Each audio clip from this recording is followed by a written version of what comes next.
This is the Aftermarket Radio Network.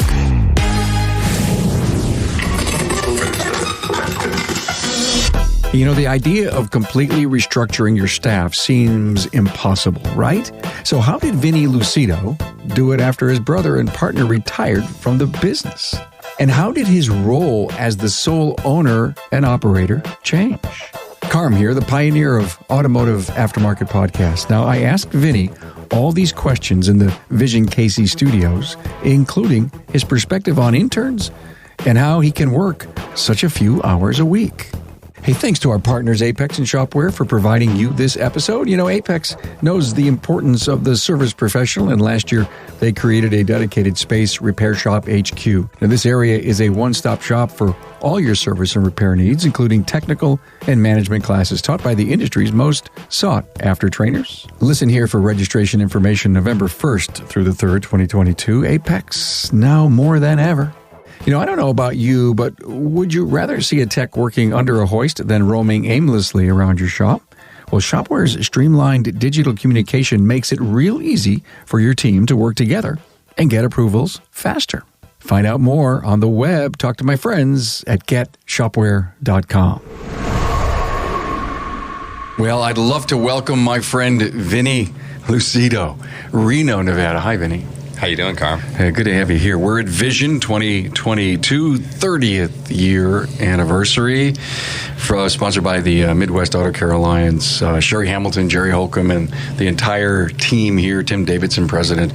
What a great event. I'm so happy to see that the world wanted to come back out and be face-to-face again. Yes, I agree. It was so good to feel and see people's faces. Honest to God, you know, we're seeing fist bumps and elbow bumps and hugs, and I'm a hugger, you know, so it's very difficult for me to not hug somebody. That's just how our world always was, and I know we all want to get back to it, don't we? Yeah, I do. Yeah. I know. I appreciated the hug I got from you a moment ago. Thank you. Community Conscious Car Care. Vinnie's done 8 shows with us over the last 7 years, so thank you very much. One-on-ones. We did one with you and your brother is no longer your partner, and that's something we should talk about, life after, you know, you two brothers decide not to be partners again. But one interesting fact is in 2018, your place was the facility of the year here at Vision. Yes, we were. My first time actually coming to Vision. And wow, just an honor to win that amongst our peers. Of course, Vinnie's business is Community Conscious Car Care, and he's huge in community. If you want to hear anything that Vinnie has done, from the garden in the back of the shop to anything, the artists that you support, please go to some other episodes. But this theme, Vinnie did an interview with Travis Troy, close the shop down, bring all of his people, right? 30-year-old young man with a partner, and he tells the story of what he spends on training. And you have 7 people plus you here. Yes. And the shop is almost closed. You have a skeletal crew there, right? Exactly. But we're telling this story of the importance of training and the fact that you've made that commitment to bring people here. There's another interesting spin on this story, and that is that Vinnie has reinvented his business post, brother leaving, and has completely changed the personnel in his shop. So if anyone's listening to this saying, well, this is going to be an interesting story, and yes, it's going to be, to the fact that Vinnie's plans said, I only want to work about 8 hours a week and still own my wonderfully successful shop. And so my curiosity is, cool, how'd you do it? So this is what I want to dig into. I think this would be a really great episode. Your brother probably come up to you one day and says, listen, I don't want to do this anymore. Pretty much. I was in the shop and he was in the shop, and he works in the shop more than I, and I was working on the business more than he would, and that was kind of part of his burnout, is he would want to continue getting in, his hands dirty and being the guy. He is a great diagnostic technician, and that's why we got into business together. I love the people and he loves the cars, and one day he honestly pulled me out front out of nowhere and said, Vinnie, I don't want to do this anymore. And it was quite a surprise. I wasn't prepared for that, but I was prepared because I know you can see his loss of kind of commitment, and it's kind of hard to tell if he's going to be happy one day to the next. So you could see him fading. So I guess it wasn't a huge surprise, but it certainly was a surprise. And you worked it out. We worked it out. Love each other just as much as we did. You know, there were some bumpy roads in the middle because you have to figure out what your business is worth and what's fair.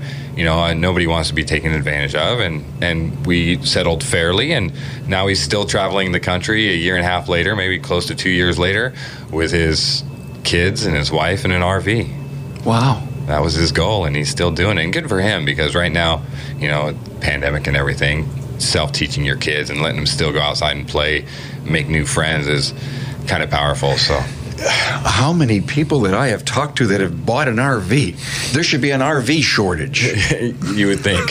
You would think, I know. God bless them. Wow, G. Trulia, Kim Walker, and a bunch of friends. They're just, this is their moment.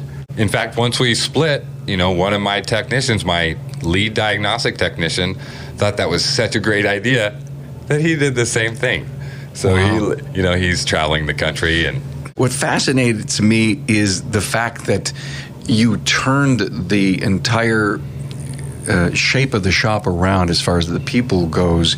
And did it start by your brother no longer being there, and there were certain loyalties there, or did it just, you said, okay, now I'm at the helm alone, and we've got to make some really big and important changes, and were you assessing the fact that you didn't have the right team to get you to the top of that mountain, or did they just said, Vinnie, we liked it the old way? There's a little bit of both. You know, there was a lot of things that kind of occurred. And it wasn't all at once. You know, it was over a year and a half span that kind of one would drop off or another. And a lot of things happened. Some of it was my decision. A lot of it was. And then there were some staff that, for instance, one of my lead techs, his brother opened up a shop, ironically, okay. And he went to work for his brother. Okay. And, you know, thinking the grass is greener and actually taking a pay cut, but wanting to help his brother out. And he did that. And, you know, I've since heard from him, and, you know, he's happy, but he remembers what it was like at CoAuto. And then one of my gals, she'd been with me from the beginning, the very first person I'd hired, pregnant. In the first trimester, she needed, 4 weeks off. And this was the very beginning of that. So I need a service advisor that's there every day. So I knew that. And that was a person that had become complacent with the old ways. Even I had hired a manager, and this service advisor had been with me a long time, thought she could tell the manager what to do. And there was an unbalance there. So there was, bye-bye. Unfortunately, she's a great girl, and I'd hire her back, but she's just had to move on. And you took this in kind of stride. There was a moment in time that you said, as tough as this is, this could be good for the business. Yeah, and the hardest part is when you see this person and they tell you that they're going to be with you forever, and you believe that to your core. You're like, wow, this person will be with me forever. And then something happens, and maybe it upsets them, and then that cord's just snapped, and they're not with you, and you think, how can I replace that person? They did so good for the company. And then you find somebody that just excels even more than they did.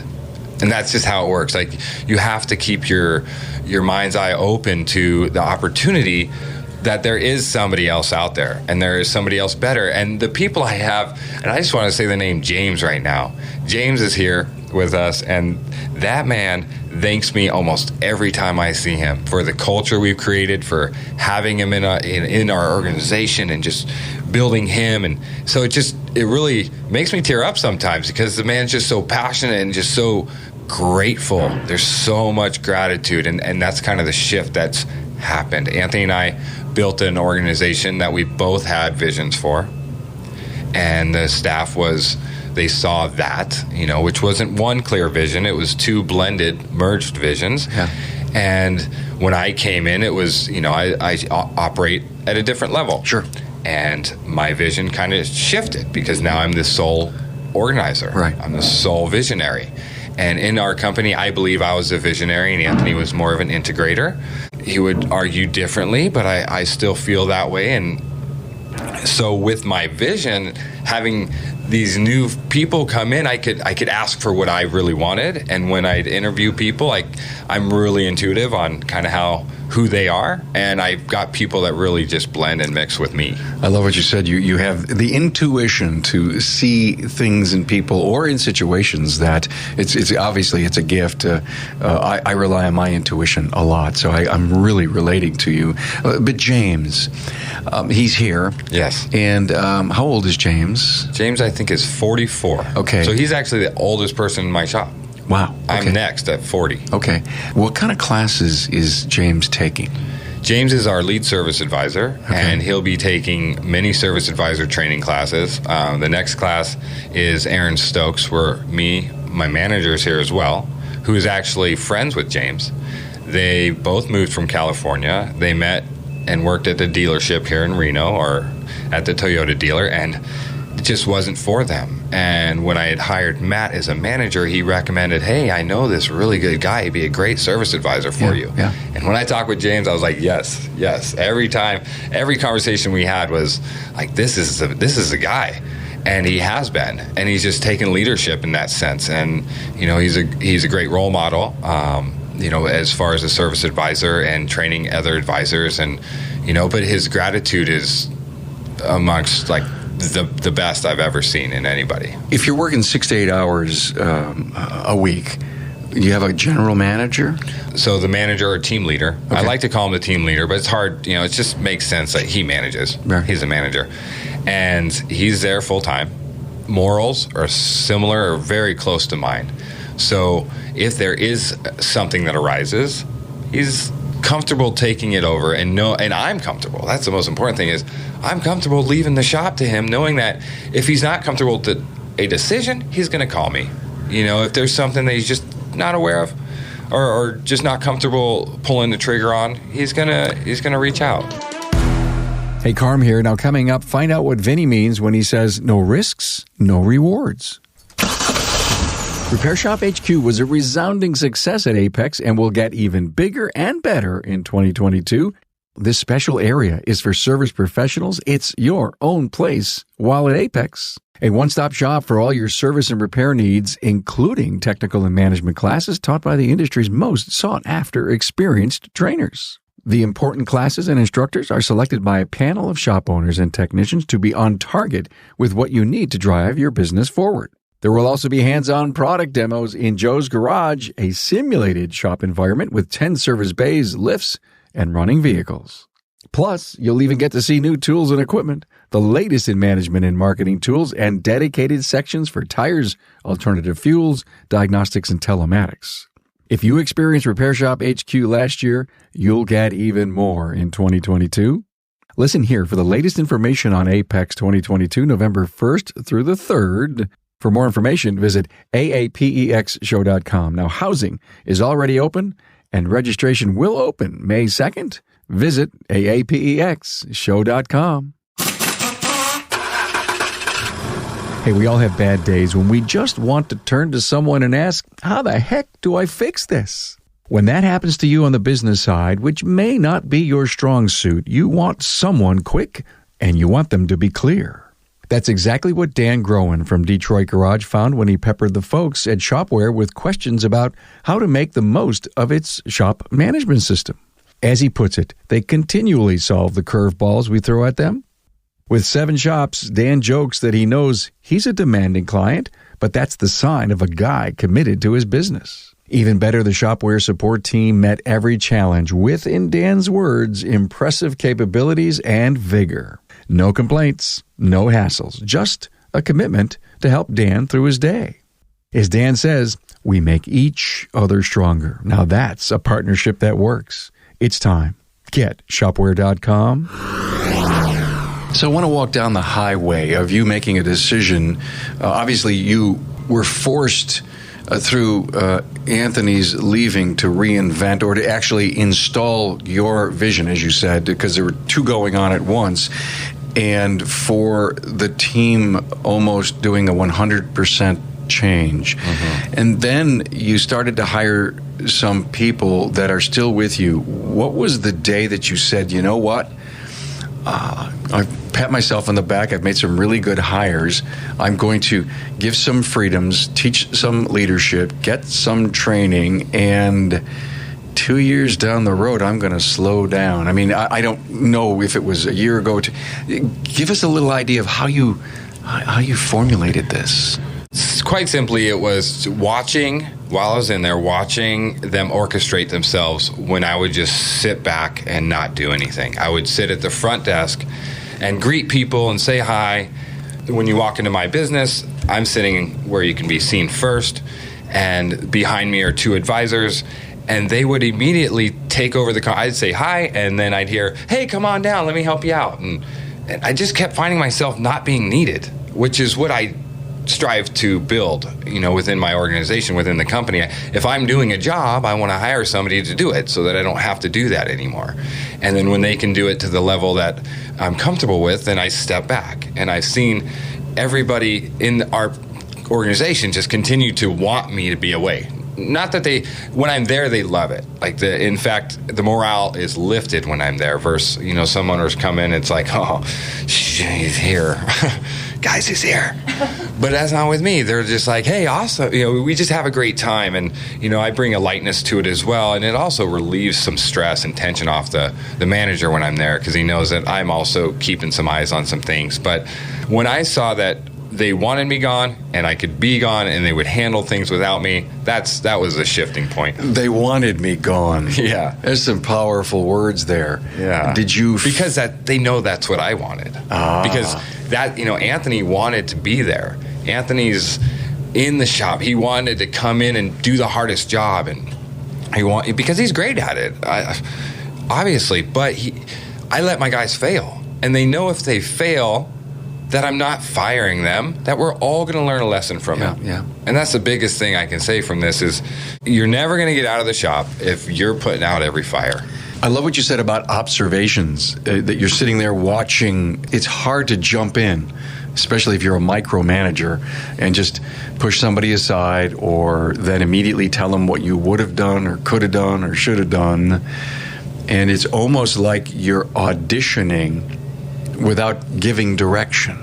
Yeah, and you said it's hard to jump in, but actually that's where it's easy. It's easy to jump in and say, I got this. No, it's hard to pull yourself back from not jumping in. That's what I meant. You're right. I just wanted to correct that for the listeners, because that's the hardest part, is to not just jump in and just do that. Yeah. Oh, I can handle this. I've got this. It's here. Watch out. And nobody learns that way. When if they do fail, I have guys, and I laugh. They'll back into another car, and I'm on a very tight lot. We don't have a whole lot of room, so we were stuffing cars in there. I had to rent another storage lot down the road just to get some of them off my parking lot. But I mean, it's going to happen. I do it, So I think just about everybody now within my organization has bumped into something, and it is what it is. So from Anthony leaving to where you are working, say 8 hours. I know you said 4 to 8, but say you're working 1 day a week. And are you working at the shop or at home? I'm working in the shop 4 to 8 hours a week. Okay. And sometimes, if I have somebody call in, I'm there to cover. Yeah. It takes a few people to call in before my manager calls up and says, hey, Vinny, can you come down? I need your help. Okay. And I'll get calls like, hey,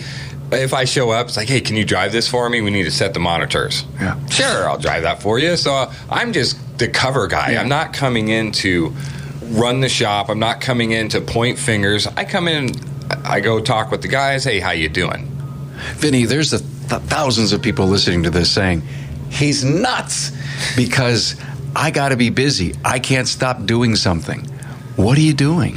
So I'm working on marketing. I've got an article with Motor Magazine soon. You know, I'm applying to be Vision Facility of the Year. I'm social media, photography. I'm bringing in, we do a lot of media marketing, and I'm on the news now quite a bit with the news commercials. So we do 30-second commercials, and we do a new one every quarter. So I'm working on that. Your job is to make the phone ring. Absolutely. So I shouldn't say I'm not working at all. It's on my own time, and I'm not stressed. I don't have to. I'm taking 3 weeks off to go to Belize next week. Cool. But you're the visionary of the business. Yes. So that's where I'm strong. And that's a great role not to have to be there every day. Of course. It's a great role to be in, that you're not into the thick of it, because typically you want your ops person, the integrator, to be there every day. Yeah, and electric cars are coming. hybrid cars are here. They're all here. Are you fixing hybrid? We are fixing hybrid. And, we fix a lot of things. We had an Aston Martin in there, we had a Ferrari in there, and we have your Toyota Corolla. We're a mixed gamut. 96 and newer is our forte, but with the times changing, just got to continue being forward thinking. Another thing I work on is, we do our women's car care clinics. So Women, Wheels, and Wine is something we do, and we do high school internship programs. I've got a young lady in there who literally, I love telling this story. I look out the window, and I had to call over everybody that was in the office and just kind of giggle for a second, because she was out in the shop. Now she's 15 at the time, and she's push brooming. And she would kind of push the broom like 1 inch at a time and kind of walk in a circle, and just 1 inch at a time. And we giggled, and I said, Brenton, help me out. Just give her a hand, give her a few tips. And seconds later, she's, using a push broom like it's designed. Well, within a year, she's been there just 9 months now. She's already rebuilt my lead technician's Audi. She pulled it apart and put it back together as an intern. She's a non-paid intern. She loves it. She's 16 now, and I would hire her in a minute. Oh my God, I can't believe Vinnie is doing that. How do I cover insurance? Everybody says, can't do that, can't do that. There's so many naysayers on there, but you just took a chance. You took a flyer. I mean, it's not a risk to you to have done this? It's a risk. If you're not taking risks, you're not getting rewards. So why not take the risk? Yeah, insurance might cost a little bit more. But I have my lead technician is constantly overseeing what this young lady is learning, and I have a young man there too. They're just Eduardo, and they're just Zoe and Eduardo. I'd hire each of them in a minute if I had a place for them, and they know it.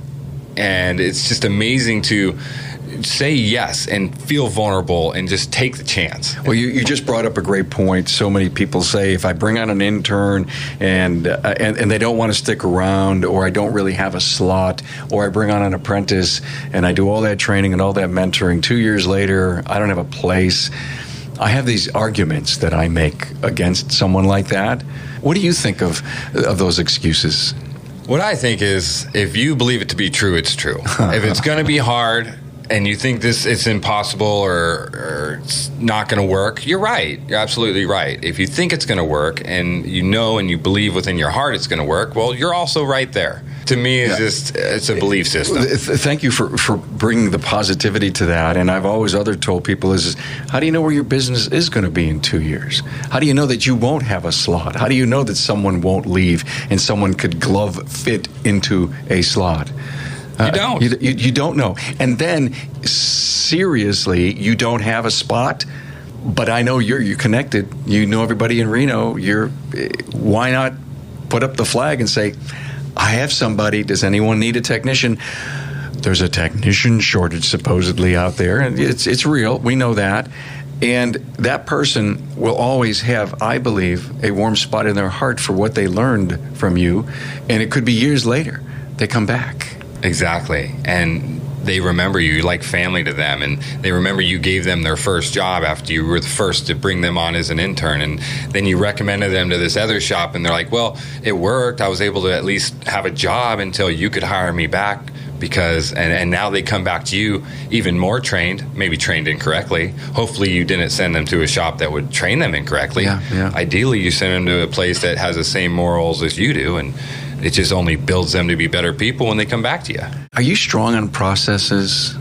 Pretty strong. That was Anthony's strength. Okay. Being the integrator mindset. He's more, but I am. That is where I could use some work, is processes. And do you leave it up to your manager to be sure that what you currently have is followed? Yes, absolutely. And did you ever sit down with your manager and says, we have any weak areas we should talk about? We do. We have a weekly meeting within the staff, and then a monthly that's where I come in, and we do more of a team building. Okay. And, we'll do yoga or meditation. I brought in a breath worker, just to kind of share breath work with the staff. And I don't know that. What's breath work? Well, you breathe. I breathe, and sometimes we breathe shallow. Sometimes we don't breathe at all, and sometimes you hold your breath when you get angry, and all those times, it can raise the occasion to something more extreme than it needs to be, rather than just breathing. Okay. Like breathing deeper. Okay. And inhaling fully so that you can oxygenate your blood and your brain. And, so breath work is just the act of breathing. And there's different types of breath work, like the breath of fire, which is, there's a lot of different styles of breath. Interesting. Things Wow. to do when you get angry. There's methods that even Navy SEALs use to just calm them down. Find the calmness, yeah. Yeah. Here's what I do to calm down in any kind of stressful thing. I take some really deep breaths, and I rub my hands together and create heat. Okay. And don't ask me why, but that is something that takes my mind off of something. It's muscles. I'm stressing, if you will. Yeah. I rub it really, really, Sure, really, really blood fast. flow, yeah. Yes, blood flow, and then of course the breaths. I'll chime in here. We can edit this out if you need. Here's my daughter Tracy. But I do know that breath work is super important. And you think about it, hyperventilating, you can pass out from just doing that. So it is very powerful. Wow, thank you, Trace. That's why she's here. I'm always learning new things. The point of my plow. And so let me see, Trace. I says, come on, we got to do some shows together. We have to do an interview thing. And so just to my entire audience, I think we had a breakthrough here. Awesome. we had a breakthrough. We can set up a mic and I can just be the peanut gallery chiming in every once in a while. That would be so cool. If we should do that. Maybe we should just hear you chime in or laugh in the background or say, I didn't think of it that way. Or you could be the conscious of the show. Yeah. It's like the gal that's, I forget her name, but it almost reminds me of the gal that's on Howard Stern with them. Yeah. You're right.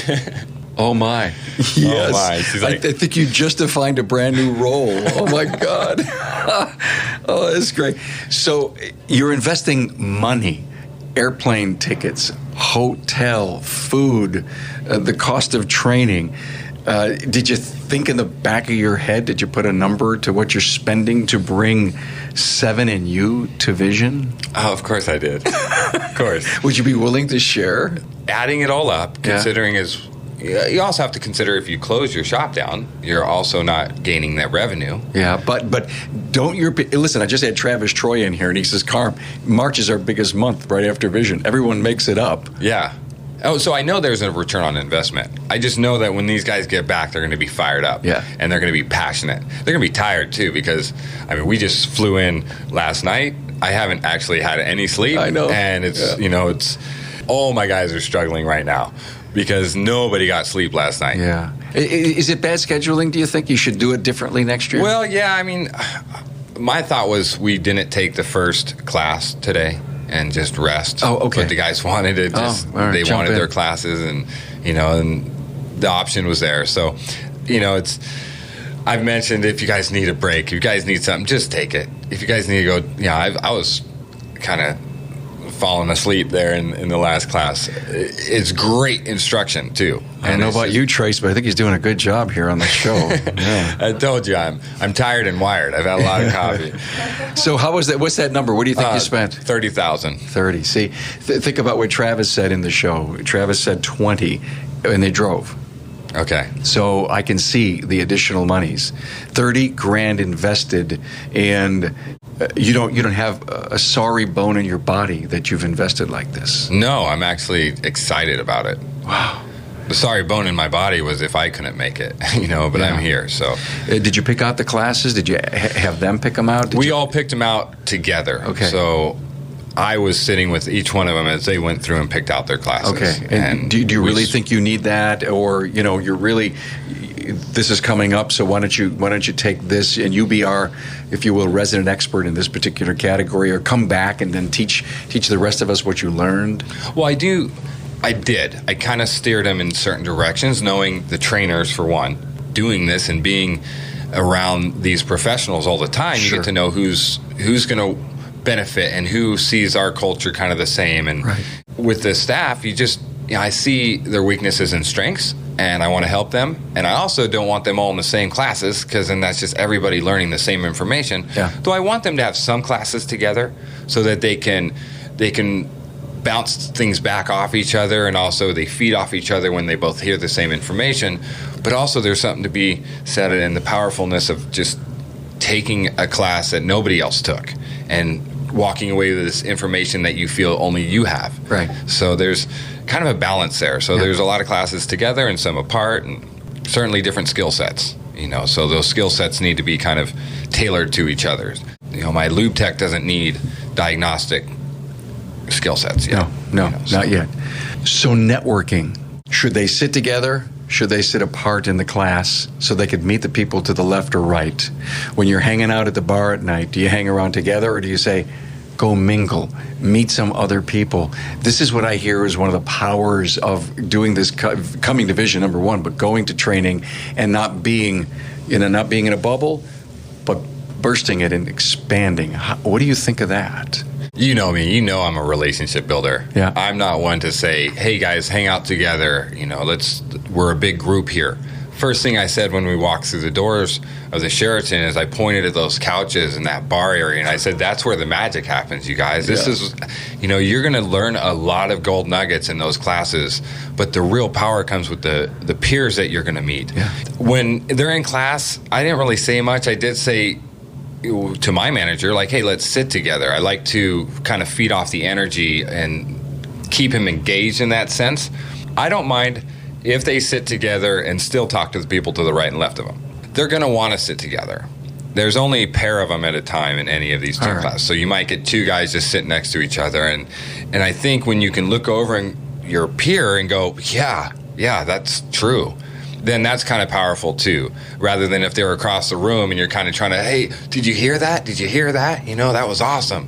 Where you can kind of almost tap them on the knee and go, yeah. Do any of them say, okay, I know what's going to happen tonight. Vinny's going to come up to me and say, tell me one big takeaway you had today, or two or three. Would you ever challenge them to do a think on the day?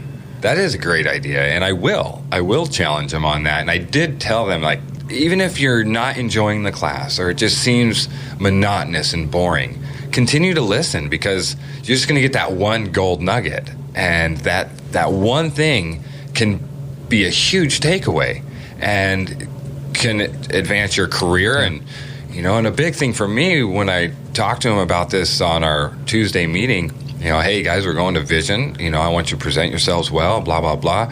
Also, I'm investing a lot in this, and not to boast up how much I'm paying on it, but it was just so that they get some value out of that. But reminding them that, like, you could leave tomorrow. There's nothing I can do about that, but you're going to take this knowledge with you. Like, you're going to have this forever. It's only temporary for me. It's forever for you. I love to interview people, and I love to react to the things. And I wrote down, you said, oh, it's a good idea. Give me a great big takeaway from today, 1, 2, or 3, and on the spot, let them challenge their think. And then, guys, and you huddle, you put your arms around them, and you say, thank you for letting me get our return on investment by being here.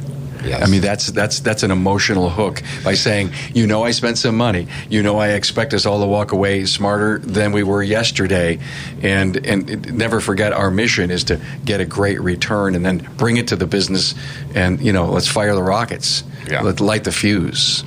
And you said something else. You talked about the Sheraton bar. Mm-hmm. All the years that I've ever been podcasting and we ever talk about vision, it's always the Sheraton bar. So I finally said that the Sheraton bar is a person in this whole mix. It's like it's a real entity. The magic happens at the Sheraton bar. It's like the keynote speaker without saying anything. Right? So true. Yeah. Have you met Miss Sheraton? Exactly right. I always can count on you anytime I ever get together to you doing a nice, tight, concise podcast with me and drop all kinds of great wisdom. I so thank you, Vinnie Lucido, for being here. Oh, thank you, Carm. It's been great. Always is. CoAuto, Reno, Nevada. Community conscious car care, man. Good to have you. Hey, thank you. Thanks for being on board to listen and learn from the premier automotive aftermarket podcast. Until next time.